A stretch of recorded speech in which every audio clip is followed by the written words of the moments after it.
அனைவருக்கும் காலை வணக்கம். இருக்கவங்க எல்லாம் என் நண்பர்கள், வெகு நாளைய நண்பர்கள்.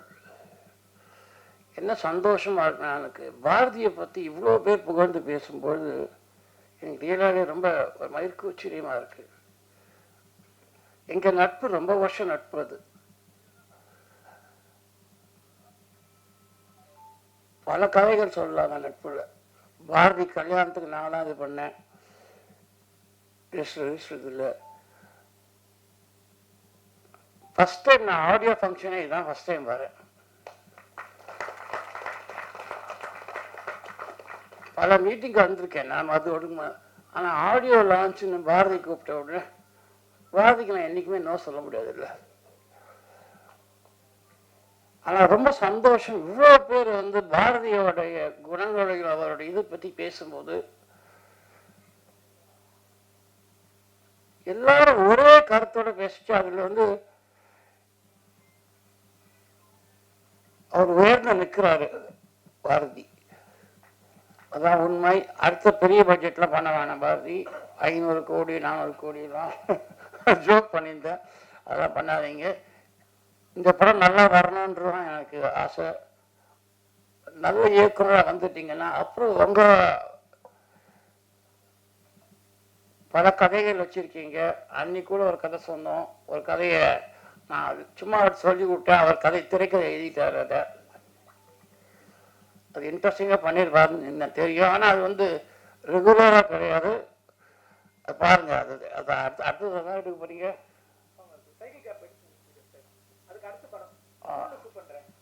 Okay okay okay.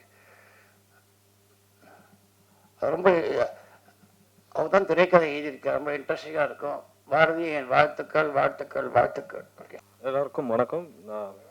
First of all I would like to thank my God Jesus and then director M.R. Bharati sir.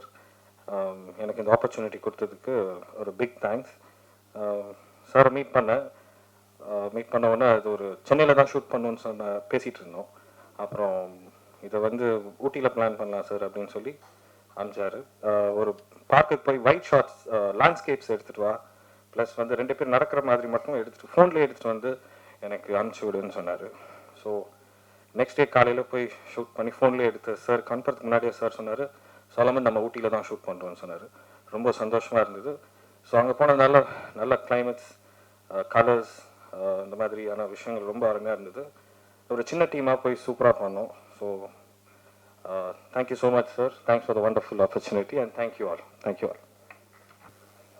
எல்லாருக்கும் வணக்கம். என் பேர் பிரபு சாஸ்தா. அரவிந்த் அப்படின்ற ஒரு கேரக்டர் பண்ணியிருக்கேன் ட்ரீம் கேர்ள் படத்தில். எனக்கு இந்த ஆப்பர்ச்சுனிட்டி தந்த பாரதி சார் ரொம்ப நன்றி. ஃபர்ஸ்ட் ஆஃப் ஆல் வந்தவங்க எல்லாருக்கும் நன்றி. நர்வஸாக இருக்குது சார். வணக்கம் சார். வணக்கம் சார். சாரோட மைண்டில் வந்து ஒரு வேர்ல்டு க்ரியேட் ஆகி அந்த வேர்ல்டில் வந்து நானும் ஒரு பார்ட்டாக இருக்கேன். சார் ரொம்ப அன்பானவர். அவர் பேசுகிற மொழியே வந்து அன்பு தான். நெகட்டிவாக எதுவும் பேச மாட்டார். அவர் படமும் அந்த அளவுக்கு பாசிட்டிவாக இருக்கும் அவரோட thought process. And Solomon sir வந்து என்னென்ன படத்துக்கு வந்து அவர் தான் காஸ்ட் பண்ணார். ஸோ அவர் வந்து ஒரு சினிமாட்டோகிராஃபி கௌதம் மேனன் அப்படின்னு சொல்லலாம். அந்த மாதிரி ஒரு லவ் லாங்குவேஜ் இருக்கும் அவரோட விஷுவல்ஸில். அவர் ஒரு கலர் ஒன்று சூஸ் பண்ணி அதை போட்டுட்டு வந்து நிற்க வச்சார் அப்படின்னா அது ஒரு மாதிரி ரொம்ப நல்லாயிருக்கும். அண்டு மணிவண்ணன் சார் எனக்கு ரொம்ப பிடிக்கும். அவர் அடிக்கடி ஞாபகப்படுத்துறது வந்து நம்ம ஹேமந்த் அண்ணா. அவரோட ரைட்டிங்லாம் வந்து அந்த மாதிரி ஒரு ஒரு பஞ்ச் இருக்கும். ஸோ அவர் பேசிக்காக எனக்கு நல்லா எழுதியிருந்தார். அவர் எனக்கு எழுதுனது மொத்தமாகவே ஹேமந்த் அண்ணா தான். அவரோட ஒர்க்கும் எனக்கு ரொம்ப பிடிச்சிருந்தது. அண்ட் எங்கள் அப்பா அம்மாவுக்கு நான் ரொம்ப தேங்க் பண்ண விரும்புகிறேன். ஏன்னா எங்கள் அப்பா மெயினாக வந்து இப்போது +2 எக்ஸாம்லலாம் நான் வந்து பயத்தோடு இருப்பேன். அப்போ எல்லாம் கேட்பாங்க ஏன் பயப்படுறேன்ட்டு. அப்பா சொல்லுவார், சப்போஸ் ஸ்டேட் ஃபர்ஸ்ட் வாங்கிட்டான் அப்படின்னா மைக்கில் எப்படி பேசுகிறதுன்னு தெரியாமல் யோசிச்சுட்டு இருக்கான் போல பையன் அப்படின்னுவார். அந்தளவுக்கு ஒரு கான்ஃபிடென்ட்டு.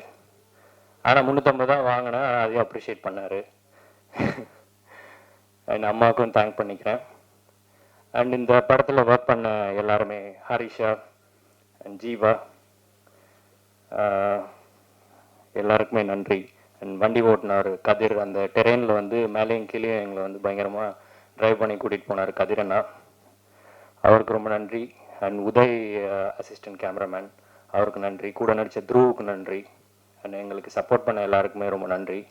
ரொம்ப ஷார்ட் பீரியடில் அந்த படத்தை வந்து ரொம்ப கஷ்டமான டெரெயின் அங்கே ஷூட் பண்ணுறது பார்க்குறதுக்கு ஈஸியாக இருக்கும், பட் அங்கே வந்து ஒரு சேலஞ்சிங்கான ஒர்க்கை வந்து பண்ணோம் எங்கள் டீமு. ஸோ ரொம்ப நன்றி. அண்டு ஆடியோ அந்த மியூசிக் டைரக்டர் இளமாறன் சாருக்கு வந்து ரொம்ப நன்றி. ரொம்ப அழகான ஒரு மியூசிக் கொடுத்துருக்காரு. எல்லாரையும் தேங்க் பண்ணிட்டேன்னு நினைக்கிறேன். என் ஒய்ஃபுக்கு ரொம்ப நன்றி. ட்ரீம் கேர்ள் படம் வந்து ஒரு ரொம்ப பெரிய ஒரு ட்ரீம் எங்களுக்கு. ஸோ இது வந்து சக்ஸஸ் ஆகணும்னு நினைக்கிற எல்லாருக்கும் ரொம்ப நன்றி. வந்தவங்க எல்லாருக்கும் ரொம்ப நன்றி. இந்த வாய்ப்பு தந்த எல்லாருக்கும் ரொம்ப நன்றி. ட்ரீம் கேர்ள் படத்தை பார்க்க அவருடைய ட்ரெய்லர் மற்றும் பாடலை பார்க்க வந்திருக்க ட்ரீம் பாய்ஸ் அனைவருக்கும் பணிவான வணக்கங்கள். மேடையில் இருக்கிறவங்களும் ட்ரீம் பாய்ஸ் தான் எல்லாருமே. தமிழ்நாட்டில் பலருக்கு பல நல்ல கனவுகளை திரையில் காட்டின திரு பி.சி. ஸ்ரீராம் அவர்கள் வந்து இங்கே மேடையில் அமர்ந்திருக்காரு. அவரோட இந்த மேடையில் அமர்றது நான் ரொம்ப பெருமையாக நினைக்கிறேன். எம்ஆர் பாரதியார்ன்ட்டு நான் வந்து ஒரு அசிஸ்டன்ட் டைரக்டர் தான் ஜாயின் பண்ண 30 வருஷத்துக்கு முன்னாடி. அவர்கிட்ட சேர்றதுக்கு காரணமே வந்து பி.சி. ஸ்ரீராம் சார் தான். ஏன்னா அவருடைய மீரா படத்துடைய கதையசகர்த்தாக அவர் அண்ணன் ஒர்க் பண்ணியிருந்தார். என்ன வந்து எனக்கு ஒரு தமிழ் மகன் ஒரு நண்பர் இருந்தார், பத்திரிகையாளர். அவர் வந்து என்ன சொன்னார்னா, பி.சி. ஸ்ரீராம் படத்துடைய கதாசிரியர் ஒருத்தர் எனக்கு ஃப்ரெண்டு, அவர் அடுத்த படம் பண்ண போகிறாரு, அவர்கிட்ட அவங்ககிட்ட உங்களை அசிஸ்டண்டாக சேர்த்து வர்றேன்னு சொல்லி தான் கூட்டி. ஓ அப்படியே ரொம்ப சந்தோஷமாச்சு. அப்படி தான் வந்து அண்ணங்கிட்ட அறிமுகமானேன். அவர் கூட வந்து அசிஸ்டண்டாக சேர்ந்தப்போ அப்பயே ஒரு டைரக்டர் ஆகிருக்க வேண்டியது. ஆனாலும் என் வாழ்க்கையில் எனக்கு கிடைச்ச ஒரு மிகச்சிறந்த சகோதரர்னா அது எம்ஆர் பாரதி அவர்கள் தான். கடந்த 30 வருடமாக வந்து தொடர்ந்து நான் யார் எங்கள் அப்பா அம்மாவை சந்திக்கிறனோ இல்லையோ, இந்த உறவுகளை சந்திக்கிறனோ இல்லையோ, தொடர்ந்து எனக்கு ஒரு சகோதரனா வந்து இந்த நகரத்தில் பெருநகரத்தில் ஒரு நம்பிக்கையை ஊட்டக்கூடிய ஒரு நீரூற்று மாதிரி அவர் வந்து எம்ஆர் பாரதி அவர்கள் இந்த சென்னை நகரத்தில் இருந்திருக்கிறார். சென்னையில் நான் மட்டுமே இல்லாமல் இந்த மாதிரி நிறைய உதவி இயக்குநர்கள் வந்து அவரை தேடி வருவாங்க. நிறைய பேருக்கு ஒரு நம்பிக்கை, அவரை பார்த்தாலே ஒரு பாசிட்டிவ் எனர்ஜி தான் கிடைக்கும். எப்பவுமே அவர் வந்து அவரே தொடர்ந்து போராடிட்டு போறார். அதனால வந்து அவர் உதவி நான் அசிஸ்டண்டா சேர்ந்தேன். ஆனால் வந்து என் அசிஸ்டன்ட் நான் வந்து எனக்கு ஒரு அசிஸ்டன்ட் மாதிரி தான் பிஹேவ் பண்ணுவார். வந்து அந்த அளவுக்கு வந்து ஒரு சமமான ஒரு இடத்தை கொடுத்து எங்களுக்கு வந்து ஒரு நம்பிக்கை கொடுத்து நிறைய வந்து கனவுகளை கொடுத்து நிறைய அவர்கிட்ட பிடிச்சதே வந்து என்னன்னா நிறைய ரசிப்பார். அவரே ஒரு ட்ரீம் பாய் தான். அவர் வந்து ரொம்ப சின்ன சின்ன விஷயங்களோட நுணுக்கமாக ரசிக்கக்கூடிய ஒருத்தர். அதுவும் ஒரு நல்ல ஒரு அழகான ஒரு வரியை சொன்னா, நல்ல ஒரு அழகான ஒரு காட்சியை சொன்னா ஒரு குழந்தை மாதிரி ரசிப்பார். எனக்கு தெரிஞ்ச சென்னை நகரத்துல இந்த மாதிரி வந்து ஒரு பெருநகரத்துல இந்த தரமா இருக்கிற மனிதர்கள் மத்தியில இன்னும் உயிர்ப்போட இருக்கிறது வந்து அவருடைய அந்த ரசனை தான். அது எனக்கு ரொம்ப ஆச்சரியமா இருக்கு. எப்படி அவரும் வாழ்க்கையில நிறைய போராட்டங்களை சந்திச்சுதான் வந்து நிறைய இதெல்லாம் இருக்கிற. ஆனாலும் வந்து அவர்கிட்ட எந்த ஒரு குழந்தை வந்து ஒரு பந்து, ஒரு கலர்ஃபுல்லான ஒரு பந்தை எப்படி பார்த்தா வியப்பா ரசிக்குமோ அந்த மாதிரி ஒரு இன்னும் வாழ்க்கையில் நடக்கூடிய ஒவ்வொரு விஷயங்களையும் அணுவா ரசிக்கக்கூடிய அந்த இயல்பான அவருடைய அந்த ரசனமிக்க மனம்தான் வந்து அவரை வந்து இன்னும் உயிர்ப்போட இன்னும் பல வருஷம் உயிர்ப்போட வச்சிருக்கோம். இன்னும் அவர் நிறைய படங்கள் இது மாதிரி இயக்குவார் அப்படிங்கிற ஒரு நம்பிக்கையை வந்து கொடுத்துருக்கு. இங்கே நாங்கள் வந்திருக்க எல்லாருமே வந்து அவருடைய அந்த அன்புக்காகவும் அவருடைய அந்த ரசனைக்காகவும் வந்து கட்டுப்பட்டவங்க தான். இங்கே மேடையில் வந்து தமிழ்நாட்டின் வந்து மிக முக்கியமான தமிழ்நாட்டின் அடையாளம் சொல்லக்கூடிய திரு மருது அவர்கள் இருந்திருக்காரு. அவரும் ஒரு ட்ரீம் பாய் தான். அவரும் வந்து அவர்களே கொஞ்சம் பேசினாலே வந்து நிறைய வந்து டெக்னாலஜிஸ் சம்பந்தமா நிறைய வந்து கொட்டுவார்.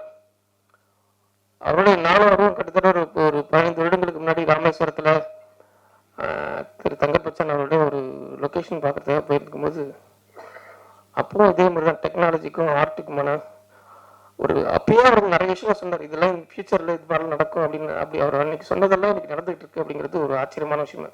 காலத்தை முன்கூட்டி கடிச்சு இன்னைக்கு ஏஐ அப்படின்றது என்ன இன்ஃப்ளூயன்ஸ் பண்ணும் அப்படிங்கிறதெல்லாம் முன்னாடியே வந்து அவர் அன்னைக்கே சொன்னது. எனக்கு அதெல்லாம் வந்து ஒவ்வொரு அன்னைக்கு நாங்கள் பேசின இரவு முழுக்க பேசுறது எதுவுமே எனக்கு மறக்கல. ஆனாலும் வந்து இந்த உலகத்தை வந்து 2 விஷயத்தால அளக்க முடியும். ஒன்று சயின்ஸு, ஒன்று மேத்ஸ். ஆனால் இந்த 2 சயின்ஸும் மேத்ஸாலையும் அளக்க முடியாத ஒரு விஷயம்னா அது ஏஸ்தெட்டிக்ஸ் தான். மனிதனுடைய அழகியல் வந்து நுட்பமான அழகியல் எவ்வளவுதான் இருந்தாலும் அக்னேஷத்தில் பிசிசி வச்சிருந்த ஒரு ஷார்ட் மாதிரி அந்த நிரோஷா வந்து ஒரு கடற்கரையில் புரண்டு விடுக்கிறாங்க முடியல. அது மாதிரி ஏஸ்தெட்டிக்ஸ் வந்து ஒரு ஏஐல உருவாக்க முடியுமான்றது எனக்கு தெரியாது. அதில் ஏஸ்தெட்டிக்ஸ்ன்றது வந்து அதுதான், அது இருக்கிற வரைக்கும் உலகம் அழியாது. அது என்ன ஏஐ வந்தாலும் சரி, என்ன டெக்னாலஜி வந்தாலும் அது கண்டுபிடிக்கிற அந்த ஆற்றல் இருக்குல்ல, அந்த கற்பனா சக்தி இருக்குல்ல, அது மனித சமூகத்தை தொடர்ந்து உயிர்ப்பிச்சுட்டே வரும். அப்படிப்பட்ட அழகியல் உணர்வோடு இருக்கக்கூடிய அப்படிப்பட்ட ரசனைமிக்க மனிதர்கள் வந்திருக்கு இந்த மேடையில். இந்த பாடல் ட்ரீம் கேர்ள் படத்துடைய பாடல் விடுறது வந்து ரொம்ப சந்தோஷமா இருக்கு. இந்த படம் நிச்சயம் ஒரு வெற்றி அடையணும். இந்த படத்தை தயாரிக்க வந்த தயாரிப்பாளர் அவருக்கு என்னுடைய மனமார்ந்த நன்றி. ஏன்னா அண்ணனுடைய ஒரு கனவை வந்து அவர் நிறைவேற்றிருக்காரு. இதில் பணி செய்த அத்தனை பேர், குறிப்பாக நடிகர்கள் ரொம்ப அழகாக இருக்கீங்க, நடிகர் ரொம்ப ஹீரோயின் ரொம்ப பியூட்டிஃபுல்லாக இருக்கீங்க. உங்கள் எல்லாருக்கும் ஒரு நல்ல ஃபியூச்சர் இருக்குன்னு நினைக்கிறேன். குறிப்பாக சினிமாட்டோகிராஃபருக்கும் நல்ல வயசுக்கு நல்ல ஃப்ரேமிங்ஸ் பிரமாதமாக இருக்குது, கலர் சென்ஸ் ரொம்ப நல்லா இருக்குது. எல்லாருக்கும் இந்த படம் வந்து ஒரு மிகப்பெரிய ஒரு வாய்ப்பையும் மிகப்பெரிய ஒரு வெற்றியும் தேடித்தரும். கண்டிப்பாக எல்லாருக்கும் இங்கே வந்து அனைவருக்கும் என்னுடைய நன்றி. வணக்கம். எல்லாருக்கும் வணக்கம். பத்திரிகை நண்பர்கள் இங்கே அத்தனை பேர் வந்திருக்கீங்க, நன்றி. ஃபஸ்ட்டு என்னோட நன்றி சொல்லணும்னா என்னோட டைரக்டர் சாருக்கு தான் சொல்லணும்.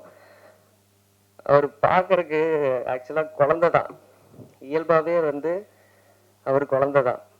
அந்த செட்லி ஆகட்டும், அவர் பேசுகிற விதமாகட்டும், அப்ரோச் பண்ணுற விதமாகட்டும், அப்படியே குழந்தைத்தனமாக இருக்கும். வாய்ப்பு கொடுத்ததுக்கு நன்றி சார். என்னை அழகாக காமிச்ச சாலமன் சார், நன்றி சார். ஃப்ரேம்ஸ் எல்லாம் அவ்வளோ பியூட்டிஃபுல்லாக வச்சு என்னை அவ்வளோ அழகாக காமிச்சதுக்கு ரொம்ப நன்றி சார். இந்த ஈவெண்ட்டோட ஹீரோ இளமாறன் சார். நான் பாட்டு கேட்ட உடனே சொன்னேன் சாலமன் சார் கிட்ட, ஞாபகம் இருக்கா சார்? சார் இது வந்து பிளேலிஸ்ட்டில் கண்டிப்பாக எல்லாத்துக்கும் வரும் அப்படின்னு சொல்லியிருந்தேன்.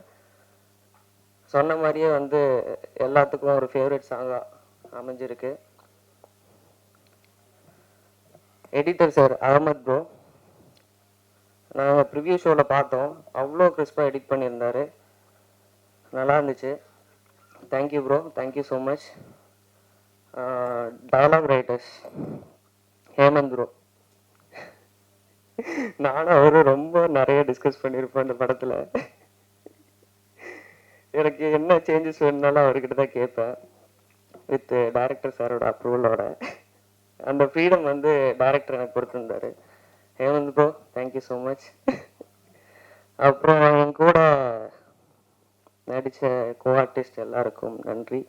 ஹரிஷா, சாஸ்தா, அதுக்கப்புறம்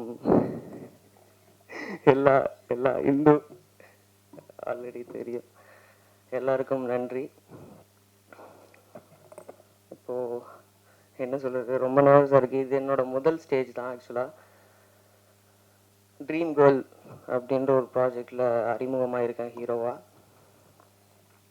ஆக்சுவலாக இது வந்து என்னோட ட்ரீம் ப்ராஜெக்ட் தான், ஏன்னா ஃபஸ்ட் ப்ராஜெக்ட் எல்லாத்துக்கும் ஸ்பெஷல் தான்.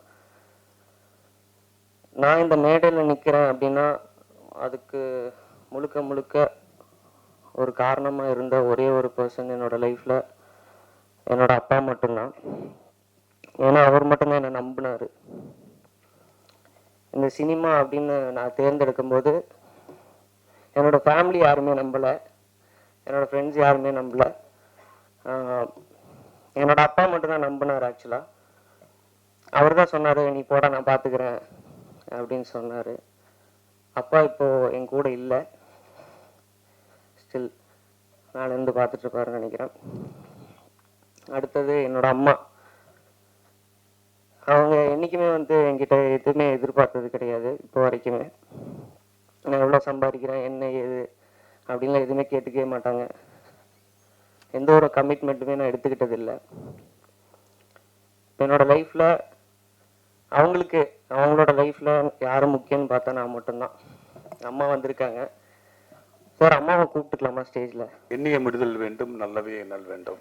மகாகவி பாரதியோட வரிகளோட வந்திருக்க எல்லாருக்கும் இனிய காலை வணக்கம். பாரதி ரொம்ப ஸ்பெஷலான ஒரு மனிதர் எங்கள் எல்லாருக்குமே.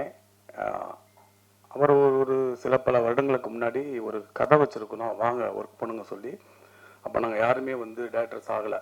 லிங்குசாமி, பாலா சக்திவேல், நான், பிருந்தா சாரதி எல்லாருமே கூட்டிகிட்டு போய் கதை பேசாமல் எல்லாருக்குமே நல்லா சமைச்சு போட்டு ஜாலியாக இருங்க, சந்தோஷமா இருங்க, கதையெல்லாம் அப்புறம் பேசிக்கலாம்னு சொல்லி சேலையூரில் ஒரு பெரிய ஒரு ரெசார்ட்ஸ் மாதிரி ஒரு இடத்துல எங்களை கூட்டிகிட்டு போய் கதை பேசுறது படம் பண்ணுறது எவ்வளோ ஈஸியா அப்படின்னு சொல்லி எங்களை கூல் பண்ணி தான் வேலையை ஆரம்பித்தார்.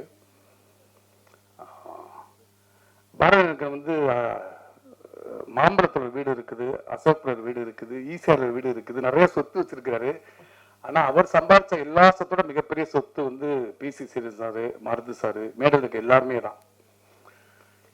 நான் கேட்டேன், நேற்று என்ன 9 மணிக்கு விற்கிறீங்க, யாருன்னு வருவாங்க, ஏன்னு 9 மணிக்கு விற்கிறீங்க கேட்டேன். என் மேலே அக்கறை இருக்கிறவங்க வருவாங்கடா அப்படின்னாங்க. அப்படி அவர் மேலே அக்கறை இருந்து வந்த எல்லாருக்குமே இந்த சமயத்தில் பெரிய ஒரு வணக்கத்தை தெரிவிச்சுக்கிறோம்.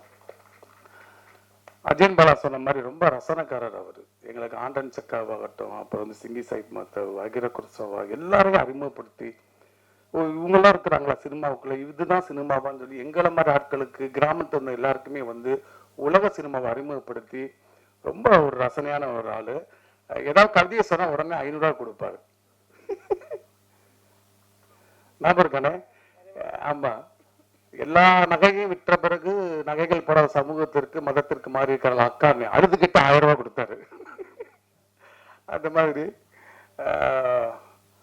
என்ன சொல்றது, ரொம்ப இயல்பா அவருக்கு நீ ரொம்ப சினிமாவில் கஷ்டப்பட்டு அப்படியே வறுமையில் இருந்து அப்படி படம் பண்ண அவசியமே கிடையாது. அவங்க எல்லாருக்குமே தெரியுமா தெரியல, சார்ல தான் பதிப்பகம்னு வச்சிருக்காரு அவர். அது கிட்டத்தட்ட ஒரு 1000 புத்தகங்கள், இன்ஜினியரிங் காலேஜ் புக்ஸ் அவர் வெளியிட்டிருக்கிறாரு. அண்ணன் கல்லூரிக்கே போகாத ஒருத்தர், கல்லூரியில் படிக்கிற மாணவர்களுக்காக ஒரு 1000 புக்கை வெளியிட்டிருக்க சார்ல தான் பதிப்பகம் கிட்டத்தட்ட பல கோடி ரூபாயில் டர்ன் பண்ணிட்டு இருக்கு. அதுவே அவருக்கு மிகப்பெரிய வெற்றி. சினிமாலாம் ஜாலியாக இருக்கும்டா, கஷ்டமே படக்கூடாதுடா, நம்ம என்ன வருது சொல்லணும். நான் அடிக்கடி கேட்குறப்ப சொல்லுவார், உலகத்துக்காக நீ எதையுமே மாட்டிக்காத, நீ செய், அதை உலகம் ஏற்றுக்கும். ரொம்ப ஜாலியாக இருப்பார். எதுவுமே அந்த ஒரு அடிப்படையில் தான் ட்ரீம்களை உருவாக்கி இருக்கிறாரு, பார்த்தாலே தெரியுது. என்கிட்ட பேசினார் ஈவினிங், இப்படி ஒரு கதை இருக்குடா, ட்ரீம்கள் இருக்குடா, ஷூட்டிங் போகணும் அப்படின்னாரு. எந்த மாதம் போகிறேன், நாளைக்கு காலையில் போகிறேன்டாரு. ஒரு வரி கதையோட ஒரு நம்பிக்கையோட கிளம்பி போய் இன்னைக்கு உங்க முன்னாடி அழகான ஒரு ட்ரீம்கள் ரொம்ப ஒரு சக்சஸ்ஃபுல் படமா வந்திருக்குது. நான் சில ஃபுட்டேஜ்லாம் பார்த்தேன், ரொம்ப யூத்ஃபுல்லா இருந்திருக்குது. அண்ணன் எல்லாருமே நீண்ட கால நண்பன்னாரு. அவர் இப்ப பீட்டா குழந்தைகளுக்கும் கதை வச்சிருக்கிறாரு, எடுப்பாரு நான் சொல்லிக்கிறேன். இங்க வந்திருக்க ப்ரெஸ் மீடியா எல்லாருக்கும் வணக்கம். அண்ட் இந்த ஸ்டேஜ் ஷேர் பண்றதே எனக்கு ரொம்ப ஒரு ப்ரெஸ்டேஜாக ஃபீல் ஆகுது. ஏன்னா பிசி ஸ்ரீராம் சார் வந்திருக்காரு, அவர் எவ்வளோ பெரிய லெஜெண்டுன்னு எல்லாருக்குமே தெரியும் சினிமா இண்டஸ்ட்ரியில். அவர் கூட ஒரு ஸ்டேஜ் ஷேர் பண்ணுறது எனக்கு ரொம்ப ஹாப்பியாக ஃபீல் ஆகுது. தேங்க்யூ ஸோ மச் சார், நீங்கள் இந்த ஈவெண்ட்டுக்கு வந்ததுக்கு. அண்ட் இங்கே வந்திருக்க வசந்த பாலன் டைரக்டர் சார் எல்லாருக்குமே ரொம்ப நன்றி. அண்ட் எனக்கு இந்த மூவியில் கேஸ்ட் பண்ணது சாலமன் சார் தான். சார் தான் ஃபர்ஸ்ட் எனக்கு கால் பண்ணிட்டு இந்த மாதிரி ஒரு ப்ராஜெக்ட் இருக்கா ஹரிஷா, நீங்கள் பாருங்க ஆஃபீஸ்ன்னு சொல்லி. அப்போ தான் ஃபர்ஸ்ட் டைம் நான் பாரதி சாரை மீட் பண்ணேன். அண்ட் பாரதி சார் பார்த்தோன்னே ஓகே எனக்கு ஃபிக்ஸ் ஆயிடுச்சு, நீங்கள் தான் என்னோட ட்ரீம் கேர்ள் அப்படின்னு சொல்லிட்டு ப்ராஜெக்ட் ஸ்டார்ட் பண்ணோம். அண்ட் லைக் 20-25 டேஸில் ஷூட் பண்ணோம். அண்ட் இப்போது அவுட்புட் பார்க்கும் போது ரொம்ப ஹாப்பியாக இருக்குது. பிகாஸ் ஒரு ஃப்ரேம்ஸும் அவ்வளோ அழகாக இருக்குது. சாலமன் சார், நீங்கள் you done a great job. Like thank you so much. நாங்கள் இவ்வளோ அழகாக இருக்கும்னு சொல்லி எங்களுக்கு இப்போ தான் தெரியுது ஸ்க்ரீனில் பார்க்கும்போது. அண்ட் ஹேமந்த் சார் எல்லாருக்கும் ரொம்ப தேங்க்ஸ் இந்த ப்ராஜெக்டில் ஒர்க் பண்ணதுக்கு. அண்ட் லைக் எங்க கூட ஒர்க் பண்ண co artist like Prabhu and Jeeva எல்லாருக்குமே ஒரு பெரிய தேங்க்ஸ். லைக் ஒரு ஃபேமிலி மாதிரி தான் ஒரு 15-20 டேஸ் இருந்துச்சு. ரொம்ப ஜாலியாக ஷூட் போச்சு. அண்ட் கரெக்டாக 6 ஆயிடுச்சுன்னா பேக்கப் பண்ணிடுவார் சார். ஸோ அது எல்லா ஆக்டர்ஸ்க்கும் ரொம்ப ஹாப்பியாக இருக்கும். And then thank you so much. இவங்க எல்லாமே இந்த செட்டில் அவங்க வந்தாலே அவ்வளோ கலகலன்னு இருக்கும், அவ்வளோ ஜாலியாக இருக்கும். And like thank you so much for like I am so pleasure to have a screen space with you. Thank you. பெரியவங்களா இருக்கீங்க, நேரத்தை எடுத்துக்க விரும்பலை. இருந்தாலும் சுருக்கமாக ஒரே ஒரு விஷயத்தை நான் சொல்ல விரும்புகிறேன். எம்ஆர் பாரதி மிக முக்கியமான ஒரு அற்புதமான மனிதர். நிறைய பேர் சொன்னாங்க. ஒரு நல்ல இந்த ராக்ஸ் ரிச்சஸ் இந்த ஸ்டோரி வந்து அவருக்கு நல்ல பொருத்தமானது. லிட்ரலாக அவர் காய்கறி லாயில் தான் வந்தார் சென்னைக்கு. கடுமையான உழைப்பு, அன்பு, அது எல்லாரும் சொன்ன மாதிரி உற்சாகமான நபர். எனக்கும் காசு கொடுத்துருக்காரு சார். டைரக்டர் சொன்னார், எனக்கு நிறைய நல்ல நல்ல ஐடியாலாம் சொன்னார், நிறைய காசு கொடுப்பாரு, நிறைய ஒரு அன்பானவர். அதே போல் ஒரு சினிமாவை ஒரு எளிய முறையில் சுருக்கமாக ஒரு மக்களுக்கு கொண்டு போய் சேர்க்கணும் அப்படின்றதுல ரொம்ப ஆர்வமான இருக்கிறார். அந்த வகையில் எங்களுக்கும் அவருக்கும் நெருக்கம். அவர் கிராண்ட் ஃபில்ம் பண்ணுறதுன்ற விட ஒரு லோ பட்ஜெட்டில் மீனிங்ஃபுல்லான சினிமா பண்ணணும் அப்படின்ற மிகுந்த அக்கறை கொண்டாடுறவர். அவர் வீட்டில் எந்நேரமும் நண்பர்கள் உட்காந்துருப்பாங்க, கதை பேசிகிட்டே இருப்பாங்க. எல்லா விதமான சினிமாக்களுக்கும் அங்கே இடம் உண்டு. அங்கே தான் நிறைய நண்பர்களை நான் வந்து பார்த்தேன், நிறைய நண்பர்களை பேசக்கூடிய வாய்ப்பும் கிடைச்சது.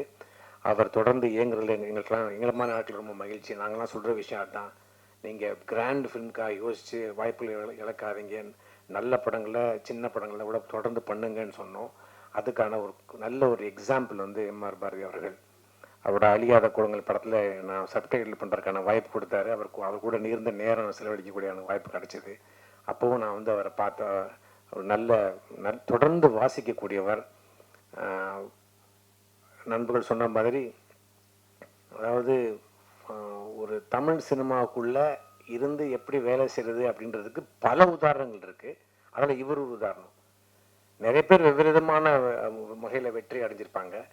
இவர் தனக்குன்னு ஒரு மெத்தட் உருவாக்கி கல்லூரி வாசலில் போய் பேப்பர் விரித்து போட்டு புத்தகங்களை விற்று அப்படி கடும் உழைப்பு, எந்த அளவில் எல்லா இடங்களிலும் உற்சாகமாக ஆனால் அவர் எப்பவுமே வந்து உற்சாகமாக இருப்பார். எந்த விஷயத்த நான் வந்து நாங்கள் டாக்குமெண்ட்ரி ஃபில்ம் மேக்கர் அப்படின்றனாலையோ அல்லது சமூகத்தை ஒரு அக்கறையோடு பார்க்குற ஆளாக இருக்கிறனால என்பது பல சமயம் நான் கடுமையாக விமர்சனம் நாங்கள் பண்ணுறப்பெல்லாம் அவர் அமுதன் பேசாதீங்க அப்படின்னு சொல்லி ரொம்ப அவர் இல்லை கொஞ்சம் பாசிட்டிவாக யோசிங்கன்னு சொல்லி எப்பவுமே வந்து ரொம்ப பாசிட்டிவாக யோசிக்கக்கூடியவர்.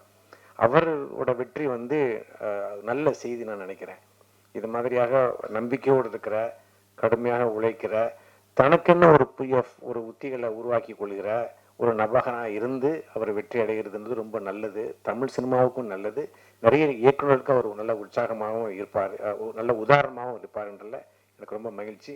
இங்கே வந்திருக்கிற எல்லோருக்கும் நன்றி. நாங்கள்லாம் வந்து பள்ளிக்கூடத்தில் படிக்கிறப்ப அக்னி நட்சத்திரம் 15 தடவை பார்த்தோம் சைக்கிளில் போய். அந்த ஒளிப்பதில் இங்கே இருக்கார்.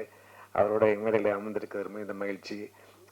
இயக்குனர் வசந்த பாலன் மற்ற எல்லா இயக்குநர்களும் இங்கே இருக்காங்க. எல்லாருக்கும் ரொம்ப அவங்கள பார்க்குற ரொம்ப மகிழ்ச்சியாக இருக்குது. இவருக்கும் இனிய காலை வணக்கம்.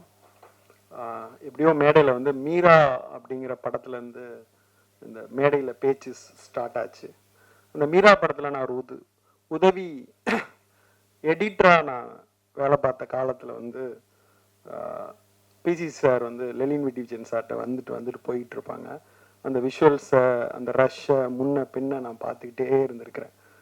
அப்படி ஒரு மேதை. ஆக்சுவலாக எப்படி இசைஞானி அவர்களை வந்து நம்ம கொண்டாடுறோமோ அதுக்கு எந்த விதத்திலும் குறைவில்லாத இந்தியாவின் ஒரு மகத்தான ஒளிப்பதிவு மேதைனா வந்து பிசி சாரை சொல்லலாம். பிசார் படங்கள் பார்த்த பிறகுதான் வீடு இவ்வளோ அழகா அப்படின்னு மௌன ராகத்தில் தெரிஞ்சு. அதுக்கு முன்னாடி வரைக்கும் வீடு அழகுன்னு தெரிஞ்சதில்லை. வீடு அவ்வளோ அழகா, ஒரு காட்டன் புடவை அவ்வளோ அழகா அப்படின்னு தெரிஞ்ச படம் வந்து மௌன ராகம். நான் வந்து கமலா தேட்டரில் திருடா படம் பார்த்துட்டு இருந்தேன். அதில் வந்து தீ தீ தித்திக்கும் தீ அப்படின்னு ஒரு பாட்டு.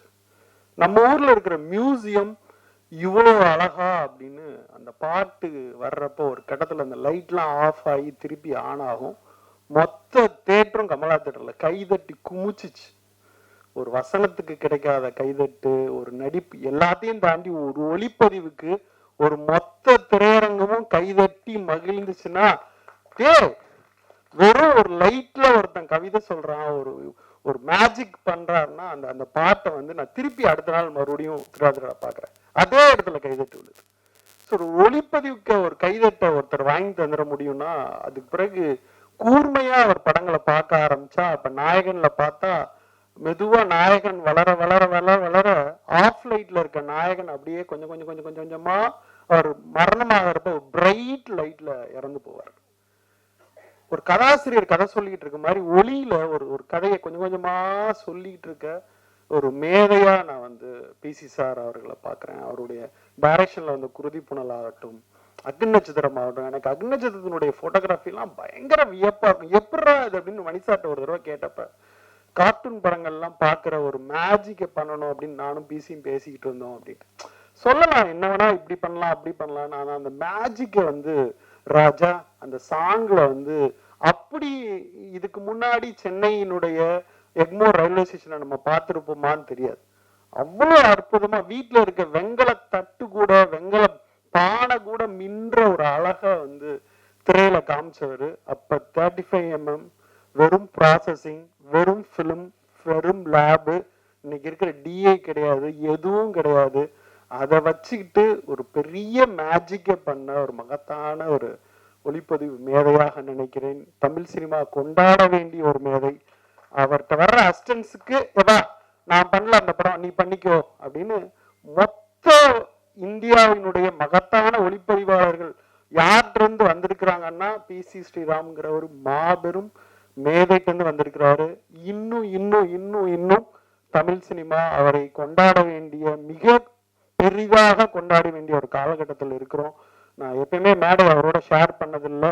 இந்த நேரத்துல மேடையை நான் அவரோட ஷேர் பண்றதை நினைக்கிறப்ப எனக்கு ரொம்ப மகிழ்ச்சியா இருக்கு. ஒரு மாபெரும் மேதையின் கரங்களில் தமிழ் சினிமா இன்னமும் மகிழ்ச்சியோடு அந்த விஷுவல்ஸ் அலைபாய்வு ஆகட்டும், ஓகே கண்மணி ஆகட்டும், அவர் சீனிக்கம் பண்றப்ப இருந்ததாகட்டும், தேவர் மகன்ல கமல் சாரும் அப்படி சிவாஜி சாரும் இருக்கிறப்ப அப்படி பார்த்தா அப்படி ஒரு பொயட்டிக் பெயிண்டிங் மாதிரி வரைகிறதாகட்டும் அப்படின்னு பிசி சார் இருக்கிற மேடையில் இருப்பதை நினைத்து மிகவும் மகிழ்கிறேன், வணங்குகிறேன். திரையுலகம் அவருக்கு ஒரு மாபெரும் பாராட்டு விழாவை, சரியாக அவர் ஒளிப்பதிவை கொண்டு சேர்க்க வேண்டிய அடுத்த தலைமுறைக்கு செய்கிற வேலை. ஏன்னா இன்னைக்கு வந்து மொபைல்ல யார் வேணா போட்டோ எடுக்கலாம், யார் வேணா என்ன செய்யலாம் அப்படின்னு மாறுற ஒரு காலத்துல 80கள்ல இருந்து அந்த மேஜிக்கை செஞ்சு கொண்டிருக்கிற ஒருவரை நாம் கொண்டாட வேண்டிய காலத்தில் இருக்கிறோம். விரைவில் அப்படி ஒரு கொண்டாட்டத்திற்கு தமிழ் திரையுலகம் தயாராக வேண்டும் என்கிற ஒரு அன்பு வேண்டுகோளை இந்த மேடையில் நான் வைக்க விரும்புகிறேன். அடுத்து வந்து பல விஷுவல் கம்யூனிகேஷன் காலேஜுக்கு போவேன். அங்க இருக்கிற முதல்வர்கள்லாம் பார்த்தாங்கன்னா அவங்களுக்கு திரைப்படம் சம்பந்தமாவோ, கலை சம்பந்தமாவோ, லிட்ரேச்சர் சம்பந்தமாவோ எந்த விருப்பமும் இருக்காது. சார் மாசத்துக்கு யாராவது ஒரு விஐபி கூப்பிட்டு ஒரு மீட்டிங் வைக்கணும் சார் அப்படின்பாங்க. இப்படிதான் எம்ஜிஆர் திரைப்பட கல்லூரி இருந்த ஒரு காலகட்டத்தில் கலை மீதும் ஓவியம் மீதும் நவீனம் மீதும் மிகப்பெரிய காதல் கொண்ட மருது சார் வந்து திரைப்பட கல்லூரிக்கு நுழைந்தது என்பது மாபெரும் சாதனை. அங்க புல்லு வெட்ட கூட ஆள் இல்லை. இப்பதான் நான் வெளியே கேட்டேன், 10 கோடி ரூபாய் அவர் வந்த பிறகு எம்ஜிஆர் மெடிக்கல் காலேஜ் திரைப்பட கல்லூரிக்கு சாங்ஷன் ஆயிருக்கு அப்படின்னு தகவல் சொன்னாரு. ரொம்ப மகிழ்ச்சியா இருந்துச்சு. ஆனா அங்கிருந்து வந்த திரைப்பட கல்லூரியில் தான் புலன் விசாரணையிலிருந்து, ஊமை வெளிகளிலிருந்து தமிழ் சினிமாவை மலர்ச்சி ஏற்படுத்துகிற அந்த உலகம் வந்துச்சு. அது அப்படியே மண்டி போய் கிடந்துச்சு. அப்படியே புதர் மண்டி போய் கிடந்த ஒரு இடத்துல போய் ஒளி மாதிரி இருக்கிற மருது சார் அங்க போய் அப்படியே உட்கார்ந்துருத பாக்குறப்ப ரொம்ப சந்தோஷமா இருக்கு. ஒரு திரைத்துறைக்கான, திரை மாணவர்களுக்கான ஒரு ஒளிமயமான ஒரு காலம் அந்த எம்ஜிஆர் ஃபிலிம் இன்ஸ்டியூட்டுக்கு வந்திருக்கு அப்படின்னு நான் ரொம்ப ஆழமா நம்புறேன். பர்சனலாகவும் என்னோட எல்லா படங்கள் சம்பந்தமாகவும் அவர் எப்பவுமே பேசிட்டே இருப்பார். எனக்கு அங்காடி திருப்படத்தினுடைய லோகோ வரைஞ்சு கொடுக்கணும், எளிமையான படம் அப்படின்னு கேட்டேன். அந்த அங்காடி திரு டைட்டிலினுடைய லோகோவை ஜஸ்ட் 2 செகண்ட்ஸ்ல என் கையில வரைஞ்சி வச்சுக்கோ பாலன் அப்படின்னு சொல்ற அளவுக்கு எனக்கும் அவருக்குமான உறவு இருக்கிறது. ஸோ அவரையும் இந்த மேடையில் நான் ஷேர் பண்றதை நினைச்சு மிக மகிழ்வோடு இருக்கிறேன்.